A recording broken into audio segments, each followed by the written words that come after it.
बस पिछली वीडियो में हमने F.W.. Tyler, Frederick Winslow Tyler के 4 प्रिंसिपल ऑफ मैनेजमेंट कौन कौन से हैं वो डिस्कस किया था। इस वीडियो में हम उसे आगे बढ़ाने वाले हैं एंड उन्हें ब्रीफली डिस्कस करने वाले हैं।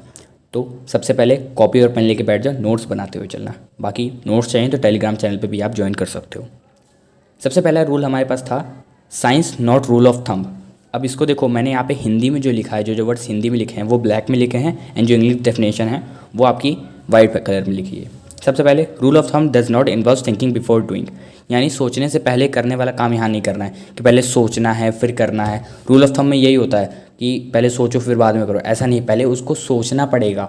ठीक है, कि पहले उसमें होगा क्या, उसके कॉजेज़ क्या हैं, उसके इफेक्ट्स क्या हैं, उसके हमें कितना रॉ मटेरियल लगेगा, कितने एम्प्लॉयज़ लगेंगे, कितना हमें एफर्ट लगेगा, कितने समय में होने वाला है, वो सारी चीज़ें सोचने के बाद करना है। No hit and miss method are to be used. इसको एक वर्ड में आपको समझाता हूँ, यानी तुक्का। कोई भी तुक्का नहीं लगाना है कि भाई चलो 10,000 इन्वेस्ट कर देते हैं, होना होगा होगा वरना लॉस चला जाएगा। ऐसा तो भाई आप करते जगह हर जगह बिना किसी रिसर्च के बस तुक्का मारते चले जाओगे, आप लॉस में जाते जाओगे, आपका बिजनेस एक समय आके पूरा का पूरा बैठ जाएगा। You should note the cause and effect of the decision which is going to be taken, यानी जो भी आपका डिसीजन है, जो आप डिसीजन मेकिंग कर रहे हो, उसका आपको कॉज पता होना चाहिए एंड इफेक्ट, दोनों चीज़ें आपको पता होनी चाहिए। मान लो आप कोई भी मान लो सेल से रिलेटेड आप डिसीजन लेने जा रहे हो बिना किसी से पूछे, तो आपको उसका कॉज एंड इफेक्ट्स पता होना चाहिए कि इसके क्या इफेक्ट्स हैं, इसके क्या कॉज हो सकता है। ठीक है, to be taken and how much effort and material are to be used, यानी कितना एफर्ट लगेगा, कितना टाइम लगेगा, कितने एम्प्लॉयज़ लगेंगे, कितने एम्प्लॉयज़ को कितनी सैलरी देनी होगी, कितना मटेरियल लगेगा, कहाँ कहाँ से मटेरियल मंगवाना पड़ेगा, वो मटेरियल हमारे इस पर्टिकुलर एरिया में अवेलेबल भी है कि हमें बाहर से इंपोर्ट करवाना पड़ेगा, एक्सपोर्ट, ये सारी चीज़ें उसमें पता होनी चाहिए डिसीजन मेकिंग करने से पहले। अब देखो हिंदी में समझाता हूँ। राजा का बेटा राजा नहीं बनेगा, यानी जो पुराने समय के एंशिएंट जो भी रूल्स थे उन्हें आपको ज़रूरी नहीं है कि फॉलो करो कि भाई वो हमारे पूर्वजों ने फॉलो किया था, उनका बिज़नेस चल पड़ा था, हमारा भी बिज़नेस चल पड़ेगा। उनका बिज़नेस उन समय के टाइम को, उस समय का जो समय था उस हिसाब से रूल फॉलो करते थे, हमें आज के समय के हिसाब से रूल फॉलो करना है। तो ज़रूरी नहीं कि राजा का बेटा राजा ही बनेगा, यानी पुराने समय में उन्होंने वही रूल फॉलो किया तो हम भी वही रूल फॉलो करेंगे। ठीक है, जो भी रूल्स एंशिएंट समय में फॉलो किए जाते थे ज़रूरी नहीं है उसे आज भी फॉलो किया जाए। इसका मतलब यही है जो कि मैंने आपको इंग्लिश में भी बता दिया एंड हिंदी में भी बता दिया। होप आप सभी को समझ में आ गया होगा। नेक्स्ट प्रिंसिपल ऑफ मैनेजमेंट पे बढ़ते हैं एफ.डब्ल्यू. टायलर के, जो कि है harmony not Discord, positivity and negativity. सबसे पहले तो नीचे मैंने एक डायग्राम बना रखा है जो कि आप लोग आसानी से समझ सकते हो, इसे एग्जाम में ज़रूर बना के आना, मार्क्स मिलने में आपको ये हेल्प करेगा। मैनेजर और वर्कर लेना है और बीच में एक लाइन खींच देनी है, दोनों तरफ एरो लगा के, और बीच में पॉजिटिविटी लिख देना है। इसको आगे भी समझाता हूँ, ये बस एक एग्जाम्पल था जिसको आप समझ भी सकते हो, एग्जाम में बना के भी आ सकते हो, आपका अच्छा इंपैक्ट पड़ेगा एग्जाम में। ठीक है, positivity and negativity. Taylor believed in cooperation not in individual. देखो अब मोटिवेशनल थॉट यहाँ पे कुछ समय के लिए भूल जाओ, कहीं कहीं मोटिवेशन आपने थॉट सुने होंगे कि अकेले चलो, अकेले लड़ना सीखो, ज़िंदगी अकेले, मतलब ये सारी चीज़ें बस मोटिवेशनल थॉट में है।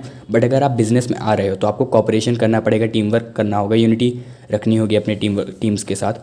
अब अकेले चलोगे तो नहीं हो पाएगा, आपको खुद भी पता है आजकल की मार्केट ऐसी है कि अकेले चलोगे तो कहीं ना कहीं दबा दिए जाओगे। ठीक है, और दबने के बाद क्या पता ऊपर ही निकल लो। तो होता है कॉपरेशन करना है, टीम वर्क करना है, यूनिटी बना के चलनी है, मतलब अकेले नहीं चलना है। ठीक है, इंडिविजुअलिज्म का मतलब अकेले चलना होता है। नेक्स्ट पॉइंट है those who works together should carry out there task in positivity, यानी जो साथ में वर्क करते हैं उन्हें उनका वर्क पॉजिटिविटी में करना चाहिए। ऐसा नहीं कि भाई हम कर रहे हैं यार, लॉस तो इसमें ज़रूर होगा। भाई पहले से लॉस सोच लोगे तो आपको प्रॉफिट बनेगा कैसे? तो हमेशा जो भी चीज़ करो पॉजिटिविटी लेके चलो, पॉजिटिव माइंड लेके चलो, पॉजिटिव माइंडसेट लेके चलो, पॉजिटिव मेंटालिटी लेके चलो कि हाँ भाई कुछ ना कुछ तो होगा, हम लोग मेहनत करें तो हमें अच्छा खासा रिजल्ट्स मिलेंगे। चेंज इन मेंटालिटी में भी चेंज आता है इससे। अगर आप पॉजिटिव रहोगे तो आपका सारे काम बढ़िया होते चले जाएंगे, अगर आप नेगेटिव रहोगे तो यार कुछ ना कुछ काम तो आपका बिगड़ेगा। ठीक है, हार्मोनी एंड डिस्कॉर्ड समझ में आ गया। अब नेक्स्ट प्रिंसिपल ऑफ मैनेजमेंट पर बढ़ते हैं, कॉपरेशन नॉट इंडिविजुअलिज्म। इसे आप उसका एक्सटेंशन भी कह सकते हो, जैसे कि यहाँ लिखा है it is an extension of harmony and Discord. Harmony and Discord में पॉजिटिविटी एंड नेगेटिविटी होती थी, बस उसका एक कदम आगे बढ़ जाओ तो कॉपरेशन एंड नॉट इंडिविजुअलिज्म आता है। ठीक है, इसमें क्या होता है, सबसे पहला पॉइंट तो ये लिखा है it is an extension of harmony and Discord, जो कि हमने पिछला जो प्रिंसिपल ऑफ मैनेजमेंट पढ़ा उसका एक्सटेंशन है, उसका नेक्स्ट पार्ट है या नेक्स्ट स्टेप है। नेक्स्ट पॉइंट है manager and worker should cooperate while working, यानी मैनेजर एंड वर्कर, जो मैंने नीचे आपको ड्राइंग बनाई होगी याद है, अगर आप सभी ने ये नहीं देखा तो यहाँ पे देखना मैनेजर एंड वर्कर आए हैं। Manager and worker should cooperate while working, यानी दोनों को कॉपरेट करके चलना है। ठीक है, ऐसा नहीं कि भाई वर्कर काम कर रहा है मैनेजर पीछे से कोड़े मार रहा है, ऐसा नहीं करना है आप सभी को। ठीक है, अगर आप बिजनेस कर रहे हो तो involve the employee who are the part of the process. यानी अगर कोई भी प्रोसेस आपका चल रहा है, कोई भी आपका प्लान चल रहा है जिसमें आपके वर्कर उसमें पार्ट लेंगे, तो उन वर्कर्स को भी इन्वॉल्व करो। क्या पता वो आपको कुछ बता सके कि भाई यहाँ पे कुछ गलत हो रहा है, यहाँ पे कुछ सही हो रहा है। तो कई कई बार एम्प्लॉयज़ भी काफ़ी बढ़िया आपको रीज़न दे देते हैं या कोई बढ़िया आइडिया दे देते हैं जो कि ओनर भी एक समय को नहीं सोच पाता है। ठीक है, नेक्स्ट पॉइंट जो है, collect suggestion from the employees से जो भी सजेशंस हैं वो कलेक्ट करते रहो हर समय, क्योंकि कुछ ना कुछ ऐसे बढ़िया बढ़िया आइडिया मिल ही जाते हैं जो कि वर्कर्स ही दे देते हैं बिज़नेस को, जो कि बिज़नेस की ग्रोथ करने में हेल्प करते हैं। अब यहाँ पे इसका हिंदी में मतलब समझ लेना है, सोच तो लिया, अब करना पड़ेगा। देखो, अब पिछले प्रिंसिपल ऑफ मैनेजमेंट हमने पॉजिटिविटी तो बना लिया, पॉजिटिव मेंटालिटी बना ली, पॉजिटिव माइंडसेट बना लिया, बट अब पॉजिटिव बनाए रखने से कुछ नहीं होगा, करना भी तो पड़ेगा ना। अब भाई बस अब पॉजिटिव सोचते जा रहे हो, कर कुछ नहीं रहे हो, तो उसका तो कोई फ़ायदा नहीं है ना। पॉजिटिव माइंड बना लिया, पॉजिटिव मेंटालिटी आपकी बन गई, अब करना शुरू करो, उसके आगे प्रारंभ करो। ठीक है, अब HW टायलर का last principle of management 4th principle of management पढ़ते हैं, जो कि है development of each and every person to his और her greatest efficiency and prosperity. अब काफ़ी सारे लोग को ये प्रिंसिपल ऑफ मैनेजमेंट काफ़ी ज़्यादा हार्ड लगेगा, बिकॉज इसकी डेफिनेशन ही इतनी बड़ी है। डेफिनेशन पे मत जाओ, अंदर काफ़ी छोटा मटेरियल है, आपको समझ में आ जाएगा, बस इसकी डेफिनेशन से याद रखना। Development of each and every person, यानी हर एक बंदी का आपको डेवलपमेंट करना है। ऐसा नहीं है कि किसी को आपने CEO की रैंक पे लाया, मतलब एकदम छोटी सी वर्कर की रैंक पे लाया झाड़ू पोछा करने वाला, तो उसको झाड़ू पोछा करने वाले से रहो। थोड़ी उसकी रैंक बढ़ाओ यार, धीरे धीरे उसकी क्वालिफिकेशन, उसके आवर्स ऑफ वर्किंग को लेकर उसकी थोड़ी रैंक जो है अप करते जाओ, उसको प्रमोट करते जाओ, उसको भी लगेगा ना कि हाँ भाई कंपनी हमारे लिए भी कुछ कर रही है। Next point, each and every employee should be given work accordingly to his physical and mental capability. अब ऐसा नहीं है कि भाई किसी का कोई विकलांग है और आप उसको दौड़ने वाला काम दे दो कि भाई तू यहाँ से दौड़ के रॉ मटेरियल ला, तू वहाँ से दौड़ के रॉ मटेरियल ला।